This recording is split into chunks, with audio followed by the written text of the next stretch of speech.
Good morning. Kanthalloor വരാൻ പെട്ടെന്നൊരു പ്ലാനായിരുന്നു. വന്നപ്പോഴത്തേക്ക് രാജഗോപാൽ ഭായിയുടെ മഡ് ഹൗസ്, കോസ്മിക് മഡ് ഹൗസിനെ പറ്റി കേൾക്കുകയുണ്ടായി. അങ്ങനെ ഇങ്ങോട്ട് വരുമായിരുന്നു. നല്ലൊരു ഫീലായിരുന്നു. നല്ല ഒരു ആൻഷ്യന്റ് ഒരു വീട്ടിൽ താമസിക്കുന്ന പോലെ ഒരു ഫീലിങ്സും നല്ല തണുപ്പും കാര്യങ്ങളും. പിന്നെ ഹോസ്പിറ്റാലിറ്റി പറ്റുന്ന സ്വന്തം വീട്ടുകാരെ പോലെ തന്നെയാണ് അവർ പെരുമാറുന്നതും. ഫുഡൊക്കെ നല്ല ഹോംലി ഫുഡ്, നല്ല ടേസ്റ്റുള്ള ഫുഡായിരുന്നു. നല്ല ആംബിയൻസ് ആണ്. രാവിലെയൊക്കെ നല്ലൊരു ക്ലൈമറ്റും പേര് പറയുന്ന കോസ്മിക് എനർജി നമ്മുടെ ബോഡിയിലേക്ക് കയറുന്ന പോലെ ഒരു ഫീലിങ്സ് ആണ് തോന്നിയത്. ഹോസ്പിറ്റാലിറ്റി വളരെ നല്ലതായിരുന്നു.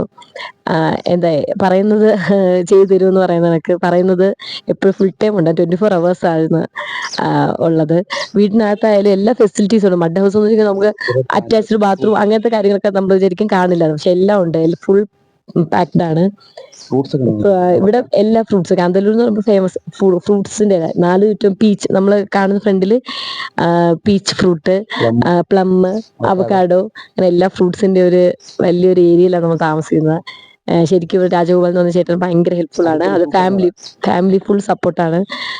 നമ്മൾ വന്നു കഴിഞ്ഞാൽ നമ്മൾ ഫാമിലിയിൽ നിൽക്കുന്ന ഒരു ഫീലാണ് തോന്നുന്നത്.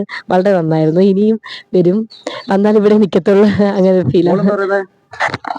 എനിക്ക് ഇഷ്ടപ്പെട്ടായിരുന്നു. എനിക്ക് തടുപ്പായിരുന്നു. അപ്പൊ എനിക്കിങ്ങനെ കുറച്ചുകൂടി കളക്കാനും തോന്നി. പിന്നെ പ്രത്യേകിച്ച് കൂടി ഒന്നും പറയാനില്ല. സൂപ്പറായിരുന്നു.